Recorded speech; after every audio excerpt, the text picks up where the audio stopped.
സംസ്ഥാനത്തെ യു.പി. സ്കൂളുകളിൽ സ്പെഷ്യൽ അധ്യാപകരെ നിയമിച്ചതിൽ വ്യാപക ക്രമക്കേടെന്ന ആക്ഷേപം. യോഗ്യത പരിഗണിക്കാതെയും ബന്ധുക്കളെയും പാർട്ടിക്കാരെയും നിയമിച്ചെന്നാരോപിച്ച് കോഴിക്കോട് SSA ഓഫീസിനു മുന്നിൽ അധ്യാപകർ അനിശ്ചിതകാല സമരത്തിലാണ്.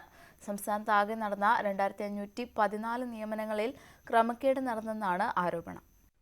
സംസ്ഥാനത്തെ 838 യു.പി. സ്കൂളുകളിലേക്ക് കലാ, കായിക, പ്രവൃത്തി പരിചയ വിഷയങ്ങളിൽ സ്പെഷ്യലിസ്റ്റ് അധ്യാപകരെ നിയമിച്ചതിൽ ക്രമക്കേട് നടന്നെന്നാരോപിച്ചാണ് ഉദ്യോഗാർത്ഥികൾ 17 ദിവസമായി കോഴിക്കോട് SSA ഓഫീസിന് മുന്നിൽ സമരം നടത്തുന്നത്. ഇന്റർവ്യൂവും ലിസ്റ്റ് പ്രസിദ്ധീകരിക്കലും പ്രഹസനമായിരുന്നെന്നും ഭരണകക്ഷിയിൽപ്പെട്ട ചില നേതാക്കളുടെ ബന്ധുക്കൾക്കും പാർട്ടി പ്രവർത്തകർക്കും നിയമനം നൽകാൻ അധികൃതർ മാനദണ്ഡങ്ങൾ ലംഘിച്ചെന്നുമാണ് പ്രധാന ആരോപണം.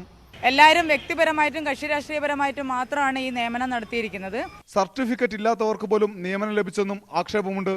വർക്ക് എക്സ്പീരിയൻസിൻ്റെ കോഴ്സിൻ്റെ മാനദണ്ഡം 2 വർഷത്തെ കോഴ്സാണ്. ഇത് 6 മാസം കോഴ്സ് കഴിഞ്ഞ് ഒരു വ്യക്തി ഇതിൽ കയറിയിട്ടുണ്ട്, ഒരു ഉദ്യോഗാർത്ഥി. ഒരിക്കലും അവർ അതിന് അർഹതപ്പെട്ടവരല്ല.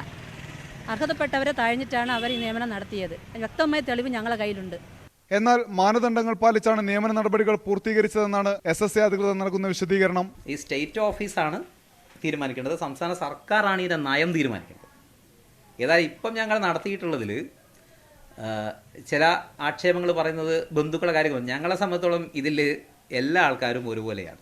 ഈ ഇൻ്റർവ്യൂവിൽ പങ്കെടുത്ത 252 ആൾക്കാർ ഒരുപോലെ മാത്രമേ ഞങ്ങൾ കണ്ടിട്ടുള്ളൂ. അല്ലാതെ ഏതെങ്കിലും ഒരാളോട് വൈരാഗ്യ ബുദ്ധിയോടോ വിധേയത്വത്തോടോ കൂടി ആർക്കും മാർക്കിടുകയോ അല്ലെങ്കിൽ ആരോടെങ്കിലും പെരുമാറുകയോ ചെയ്തിട്ടില്ല എന്നുള്ളതാണ് ഞങ്ങളുടെ ഈ ഓഫീസിന് പറയാനുള്ളത്. അർഹരായവർക്ക് നിയമനം നൽകാൻ സർക്കാർ എത്രയും പെട്ടെന്ന് നടപടി സ്വീകരിക്കണമെന്നാണ് സമരക്കാരുടെ ആവശ്യം. അല്ലാത്ത പക്ഷം പ്രതിഷേധം ശക്തമാക്കാനാണ് ഇവരുടെ തീരുമാനം. KN Ubdas, News 18, Kozhikode.